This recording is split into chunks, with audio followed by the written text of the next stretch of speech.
Hello, Professor Cohen. It's so great to have you here in this episode of Today on Wall Street. Professor Cohen, you have been an integral part to China's efforts to modernize its legal systems. We know in the early 70s, you advised Henry Kissinger and you met with Zhou Enlai, and in the 1980s, you trained many Chinese officials on international tax law. And you also represented some of the Fortune 500 companies seeking to do business in China. And starting in the 1990s, you championed many efforts on China's human rights. So I wanted to start with a topic on human rights. As you know, last week, China and United States and EU and allies exchanged sanctions on human rights abuses. We saw a set of sanctions imposed by UK, Canada, EU, and the United States over human rights abuses taking place in Xinjiang. And while the United States publicly accused Beijing of genocide against the Uyghurs, the Chinese side seems to be pretty adamant in rejecting accusations of genocide and human rights. So, we seem to be in this deadlock right now. What are the next steps and how will this situation get resolved? Well, that's a good question, Lizzie, but it's only one of many. As you know, we've never made progress on the suppression of people in Tibet. We have the current, even more recent suppression of Hong Kong that's going on daily with new developments every day. We have increasing concern over Taiwan and whether Xi Jinping has a new urgent schedule to try by one means or another to take over Taiwan. In the meantime, the People's Republic continues quietly to try to make further inroads in the South China Sea, while our problems are focused elsewhere.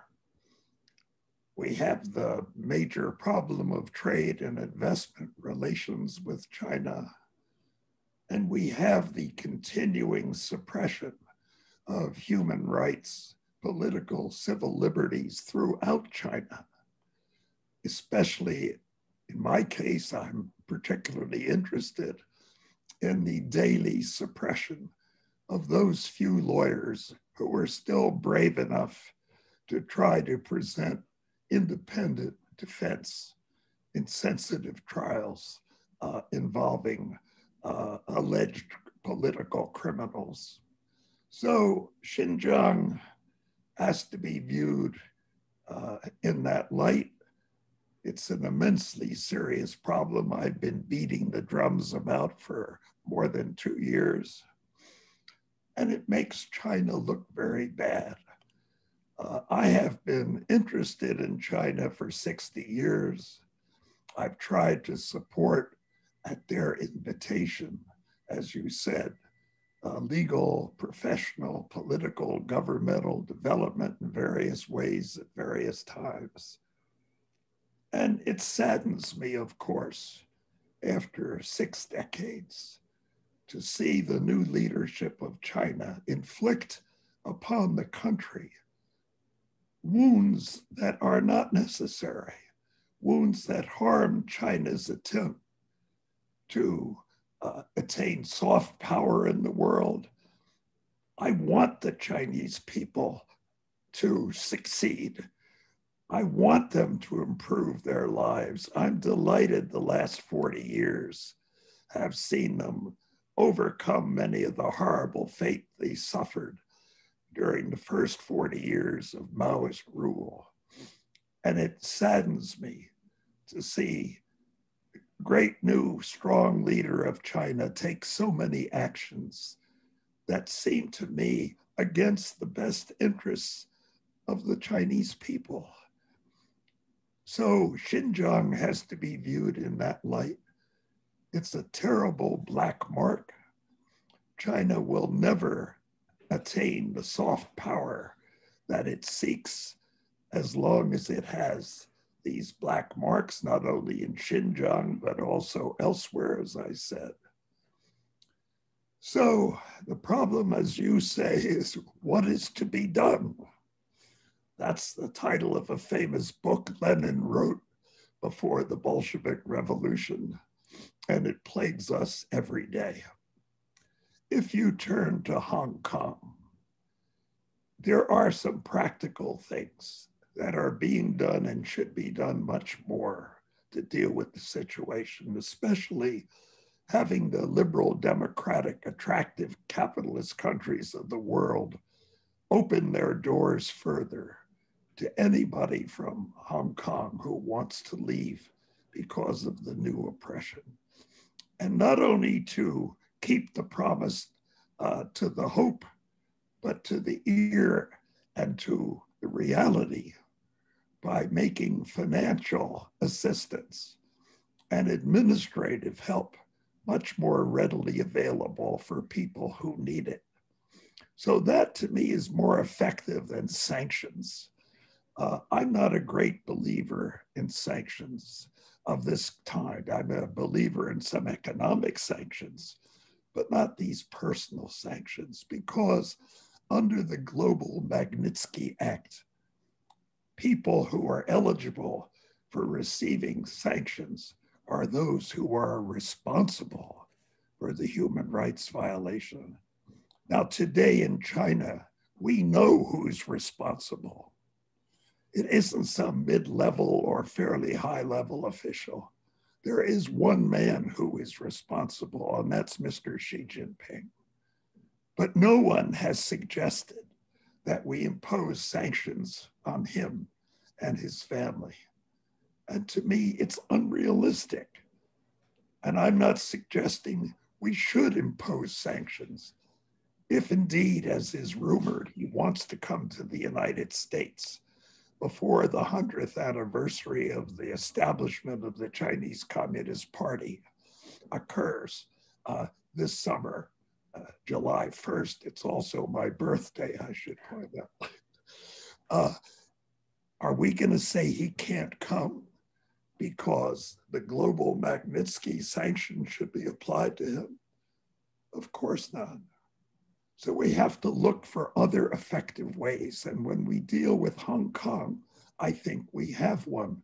And what worries me is the PRC may decide to impose exit controls on the people of Hong Kong, the way they have long imposed exit controls, not only on people of China, in mainland China, but even on foreigners, many of whom are held there.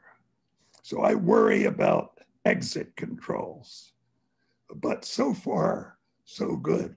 However, Beijing may not tolerate the spectacle of tens of thousands of people trying peacefully to leave Hong Kong. It's a huge loss of face. People voting because they can't vote at home. They're voting with their feet, not their ballots.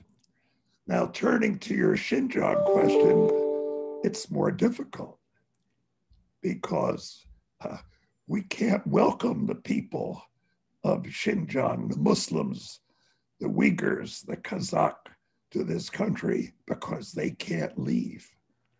We're having a hard enough time protecting their families who have already left and who are working abroad. So this is a very difficult problem of what to do.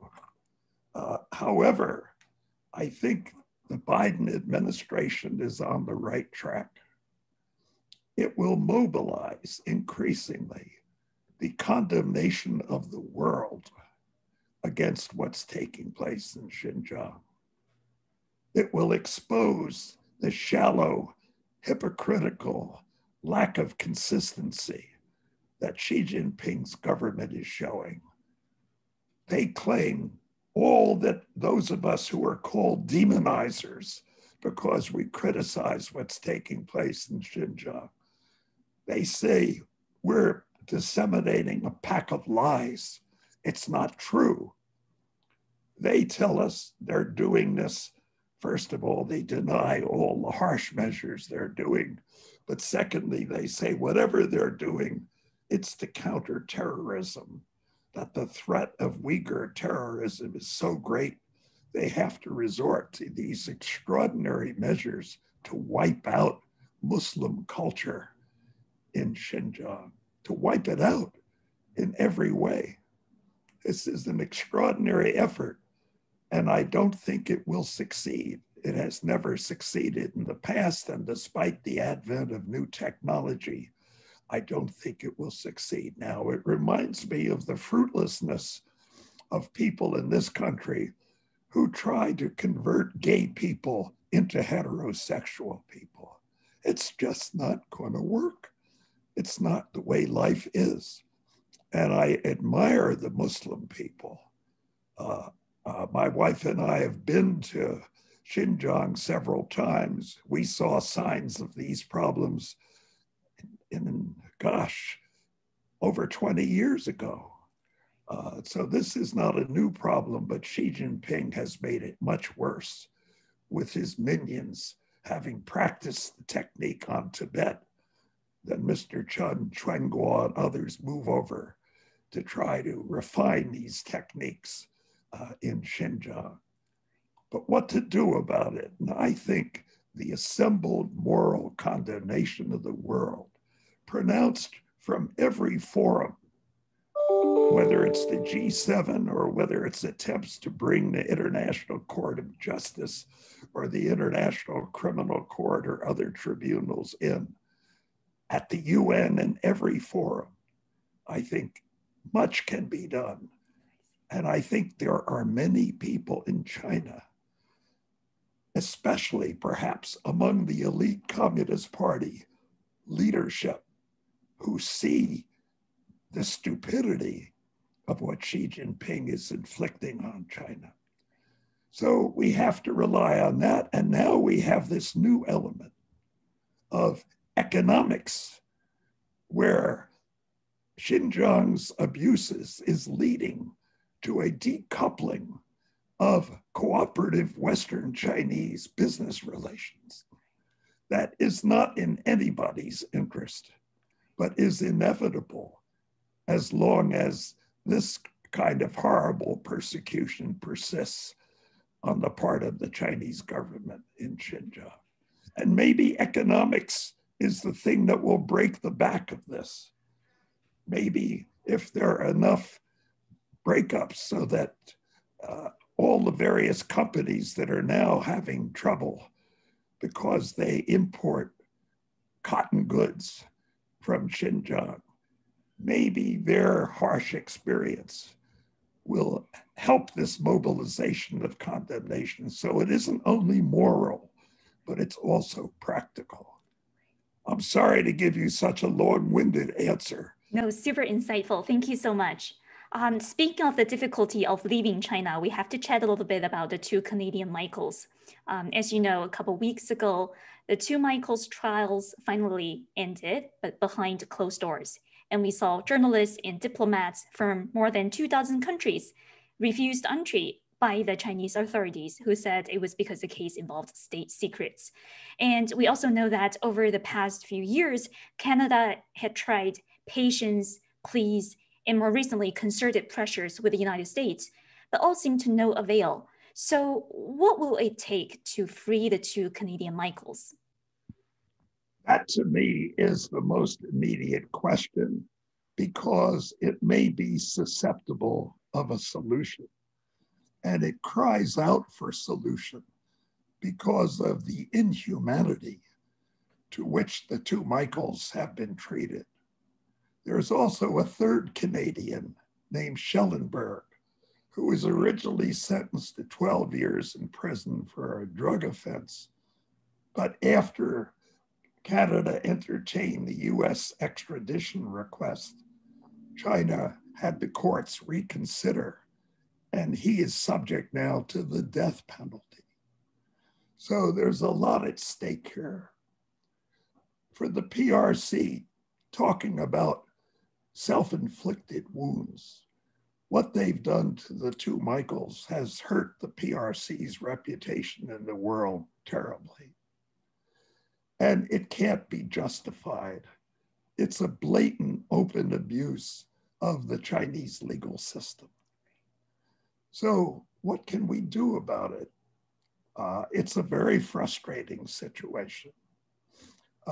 Canada, for over 2 years, has been trying to follow legal procedures in complying with the US request to extradite Ms. Meng, the CFO of the Huawei Corporation, who has maintained 2 homes in Vancouver and Canada. This is an admirable effort on Canada's part. Canadian justice is very good. Canadian lawyers, whether prosecutors or defense lawyers, are very able people. So this case has been going on, but I must confess, I am frustrated by it because the process is so slow. Now, maybe it's slow because the able defense lawyers for Mrs. Meng are taking their time exploring every option, and she's not suffering really, while her freedom to leave Canada is restricted. She lives in a palatial 7-bedroom home. She's free to go out till 11 o'clock at night, even if she has to wear an electronic bracelet. She can commune with her family, use internet and other electronic communications, go shopping for elegant clothes, have wonderful meals in restaurants, see her friends. It's not too bad a life. And she's not totally out of her company's affairs. But look what has happened immediately after the Canadian government started the extradition proceeding. The 2 Michaels got locked up in China on preposterous charges of sending abroad state secrets. And they have been abused. They do not live in 7-bedroom houses. They have been incommunicado in circumstances that certainly amount to torture, whether mental or physical. And this has gone on for over 2 years. They have only occasionally had limited contact with Canadian diplomats who are supposed to be under the consular agreement between Canada and China, interviewing them every month. This has been unsatisfactory. They were denied access to counsel for a very long time. Very limited ability to contact anybody. These people are victims.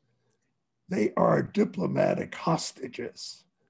And it's a disgrace that China would do this, Chinese government. And it's a tremendous problem for the Canadian government. Now, what can we do about the case? Here we have to consider the United States situation. We know that some discussions have been going on with representatives of Huawei and Ms. Meng in an effort to see, can this case be settled and can it come to an end? Can we withdraw the extradition request? Can she go home? And can the 2 Michaels be released? Now, as you said, the 2 Michaels have finally been put on trial. But the trial was a farce in each case. We don't know anything about it. Even the Canadian diplomats who were required, who should have been requiring China to admit them to the trial in accordance with the bilateral consular agreement, were excluded. We don't know what happened. Supposedly they had a lawyer, but we don't know that the lawyer did anything. We know the trials were over very quickly. The first one, ridiculous, took 2 hours. Were there witnesses? Was there an opportunity to cross-examine them? Did the defense have a chance to present adverse witnesses? Could the defense make an independent summary of the charges and refute them? This is all denied. It's a blatant denial of fairness, of due process of law before the world. And why would the PRC want to do this? Not only is it unfair to the individuals, but also prejudicially harmful to the PRC's reputation in the world. It makes a mockery of all the progress that the PRC has tried to make since 1978, when Deng Xiaoping succeeded Mao and began to establish a formal legal system again. So this is stupid. Now, can it be solved? Can there be discussions that will succeed? So far, it's very difficult. The Department of Justice in Washington is responsible for this extradition request. There's a question: why did they try to extradite Ms. Meng? Was it handled like a routine case where foreign business people commit fraud against US export regulations? That's what we say. Huawei denies it, of course. Was this a political attack disguised as a commercial violation of regulations? As far as I can tell from probing, this case was handled even under the Trump administration by the Justice Department in what they claim is an even-handed way. But I don't have enough facts. You see, one question is, was Ms. Meng treated the way other foreign business people have been treated, who have been charged with violating various export controls and sanctions involving Iran and illegal trade, etc.? Or was she singled out in some way because of the broader political difficulties between the US and Huawei? Secondly, was she treated differently from American financial and business executives who have been thought to have violated various export sanction, etc. regimes? Is there a prejudice against foreigners? Was politics involved?